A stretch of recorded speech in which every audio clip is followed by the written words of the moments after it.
Hello everyone. Let's start a new topic, introduction of in irrigation engineering. First question is explain needs with needs sketch classification of soil water in details. This is a 7 mark question asked in 2021 question papers in GTO. So most important questions are those are the most important questions. Now let's classify the soil water. Classification of soil water is based on the interactions between soil particles and water. Soil water can be categorized into several types based on relationship between soil particles and water molecules. Here's a detailed explanation with a simplified sketch for each classification. First is a superfluous water, available water, then non-available water.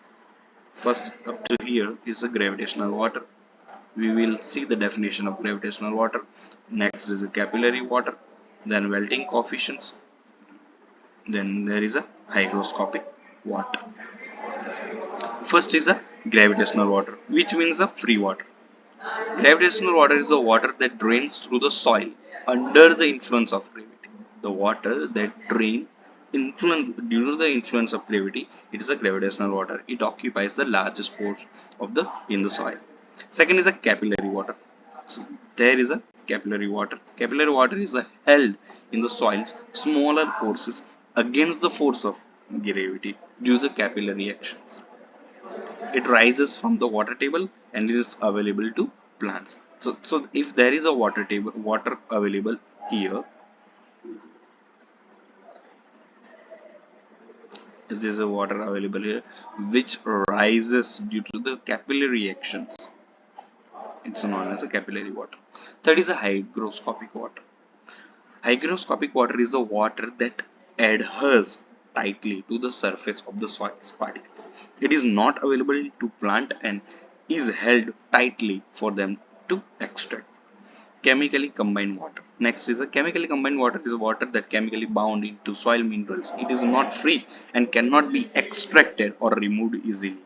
Field capacity. Field capacity is the maximum amount of water or soil can hold against gravity after excess water has drained away. It represents the water availability to plants.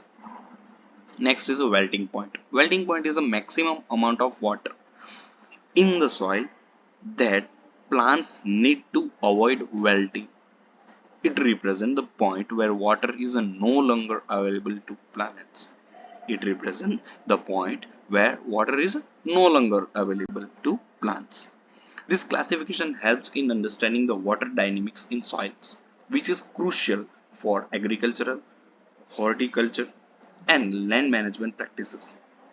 The sketch of each classification should emphasize the relative proportions and relations of the soils and water in each cases. So these are the definitions and this is about the classification of soil water in irrigation. Thank you.